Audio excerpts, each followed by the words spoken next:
మరి ఆలస్యం చేయకుండా డబుల్ స్మార్ట్కి ఇచ్చేద్దాం. మనం ఇప్పుడు రామ్ పోతినేని గారిని మాట్లాడాల్సిందిగా కోరుకుంటున్నాం.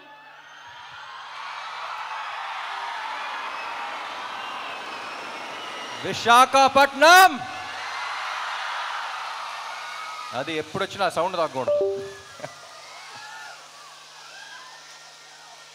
అందరూ బాగున్నారా? ఎట్లుంది ట్రైలర్?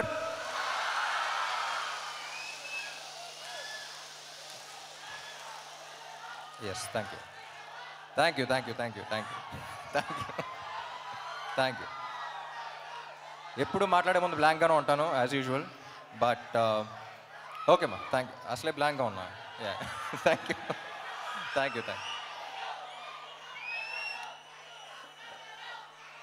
2018 డిసెంబర్ అనుకుంటా పూరి గారిని గోవాలో కలిసా. ఆయన స్క్రిప్ట్ చేయడానికి వెళ్ళారు, సరదాగా వచ్చేయమన్నారు. పక్కన ఉంటే ఎనర్జీ ఉంటుంది వచ్చేయన్నారు. సరే అని వెళ్ళా. ఎలాంటి సినిమా చేద్దాం అనుకున్నప్పుడు ఒక 10 ఏళ్ల దాకా గుర్తుండిపోయే క్యారెక్టర్ చేద్దామండి. చాలా ఏళ్ళు అయిపోయిందన్న. అప్పుడు రాశారు ఆయన ఇస్మార్ట్ శంకర్. ఇస్మార్ట్ శంకర్ని కరెక్ట్గా డిస్క్రైబ్ చేయాలంటే స్టేజ్ మీద పద్ధతి కాదు, బట్ కొంచెం డీసెంట్గా చెప్పాలంటే ఆడొక మెంటల్ మాస్ మ్యాడ్నెస్ ఆడు. అది I think it's one of a life time experience. నేను అప్పుడు యాక్ట్ చేస్తున్నప్పుడే నాకు వచ్చిన కిక్ నాకు వేరు. నేను అప్పుడు ఫస్ట్ కాపీ చూసిన తర్వాత కూడా పూరి గారితో అదే అన్న, ఏమండి నేను ఈ క్యారెక్టర్ చూసినప్పుడు నాకు ఎంతైతే కిక్ వచ్చిందో అందులో 10% ఆడియన్స్ ఫీల్ అయినా సరే I'll be very happy, because I want them also to enjoy as much as I enjoyed అని. సో అప్పుడు అడిగినప్పుడు ఆ క్యారెక్టర్ రాశారు. ఇప్పుడు ఒక్కటే అడిగా, ఏమండి ఇప్పుడు అలాంటి మెంటల్ మాస్ మ్యాడ్నెస్ ఉన్న క్యారెక్టర్తో ఒక కిక్ యాస్ స్క్రిప్ట్తో పాటు ఉంటే ఎలా ఉంటుంది అనుకున్నాం. సో అప్పుడు ఈ స్క్రిప్ట్ రాశారు ఆయన.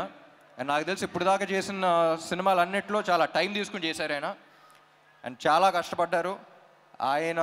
ఆయనతో పని చేసేటప్పుడు ఎంత కిక్ ఉంటుందో ఆయన స్క్రిప్ట్ విన్నప్పుడు కూడా అంతే కిక్ ఉంటుంది. And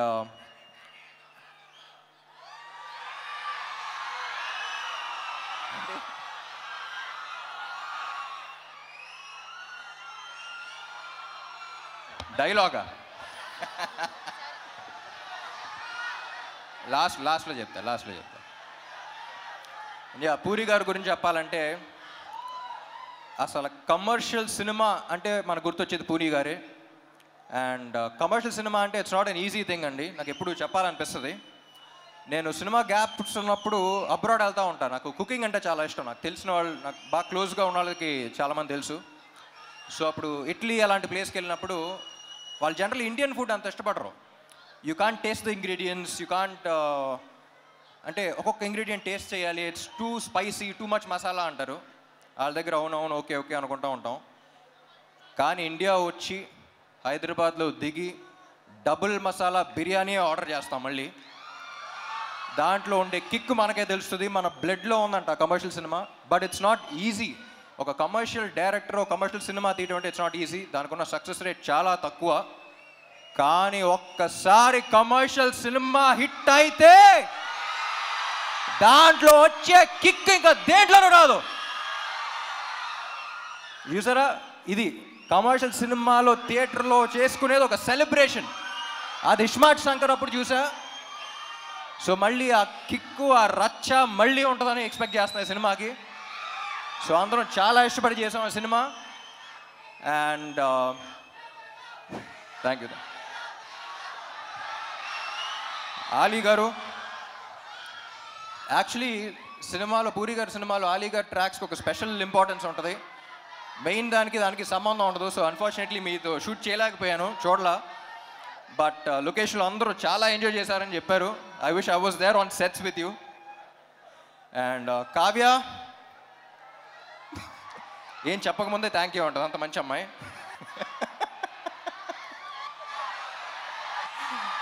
she is a sweetheart. ఇప్పుడు ఈ అమ్మాయి గురించి ఒక చిన్న క్యారెక్టర్ డిస్క్రిప్షన్ ఇవ్వాలంటే, లొకేషన్లో ప్రొడక్షన్ కుర్రోళ్ళని పంచదార అడుగుతూ ఉంటుంది. ఏదో బీపీ లో అయిపోయింది అనుకున్నాను నేను. ఒకసారి చూస్తే అక్కడ చీమలు వెళ్తున్నాయి, చీమలకి వెళ్ళి పెడతా ఉంది. సో అంత మంచి అమ్మాయి. సో చీమల్ని అలా చూసుకుంటుందంటే ఫ్యూచర్లో బాయ్ ఫ్రెండ్ ఇంకా బాగా చూసుకుంటుందని కోరుకుంటున్నాను. And Vamshi, temper Vamshi. నాకు టెంపర్ వంశీ ఈ సినిమాలో క్యారెక్టర్ ఉంది. క్యారెక్టర్ పేరు అడ్డా గుట్ట అక్బర్. ఆ పేరులోనే ఒక చిన్న ఫన్ ఉంది. సో సరదాగా అలాగే అడ్డాగుట్ట అక్బర్ని పిలవటం స్టార్ట్ చేశాను నేను. సో సినిమా అయిపోయిన తర్వాత టెంపర్ వంశీ నుంచి అడ్డాగుట్ట అక్బర్ అయిపోతామని కోరుకున్నా.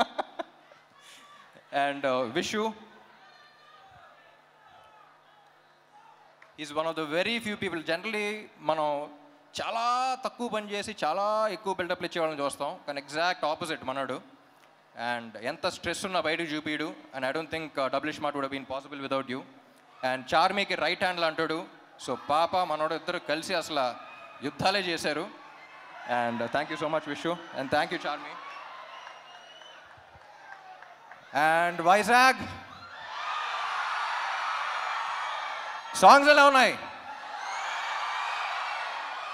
ఏ సాంగ్ బాగుంది? స్టెప్పా మారా మార్ ముందానా? స్టెప్పా మారా మార్ ముందానా? అది క్లారిటీ రాకుండా కన్ఫ్యూజన్లో రెండు బాగా చూసేయాలి. And my dear fans, cinema చేసి బాగా అలసిపోయే టైంలో ప్రమోషన్స్ పెడతారు. అసలే ప్రమోషన్స్ అంత ఇంట్రెస్ట్ ఉండదు, బట్ ఆ అలసిపోయిన టైంలో పెడతాం. సో అలాంటప్పుడు ఎనర్జీ అనేది మీ దగ్గర నుంచే వస్తుంది మళ్ళీ నెక్స్ట్ సినిమాకి. అండ్ వైజాగ్ వచ్చిన ప్రతిసారి ఆ ఎనర్జీ తీసుకెళ్తాను. Thank you so much. And కొంతమంది కుర్రోళ్ళు ఇందాక బైక్లో చూసా, చాలా జాగ్రత్తగా వెళ్ళండి ప్లీజ్. మీ ప్రేమ ఏంటో నేను అర్థం చేసుకోగలుగుతాను, కానీ మీరు బైక్లు అలా తోలుతుంటే నా గుండెలో రైళ్లు పరిగెడుతున్నాయి. సో అందరూ హెల్మెట్స్ పెట్టుకోండి. అండ్ సినిమా డైలాగా ఏంటి డైలాగేగా?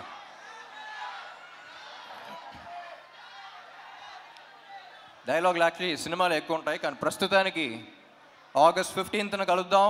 మార్ ముంతా చోర్ చింతా. Thank you fans. Thank you ఇక్కడ పోలీస్ వాళ్ళందరికీ, అండ్ ఇక్కడ ఈవెంట్ ఆర్గనైజ్ చేసిన అందరికీ, గీతా గారికి, అందరికీ thank you. Love you all. Thank you. Ram గారు, ఇప్పుడే అలీ గారు యాక్చువల్లీ ఒక కోరిక కోరారు. అంటే వాళ్ళు ఇందాక నుంచి డైలాగ్ స్టెప్ అంటున్నారు, ఏదైనా ఒకటి అలా ఒక స్టెప్ ఏమైనా అంటే మీరు కావ్య ఒక స్టెప్ ఏమంటారు? ఓకే, అది థియేటర్లో చూద్దాం అంటున్నారు అనమాట రామ్ గారు.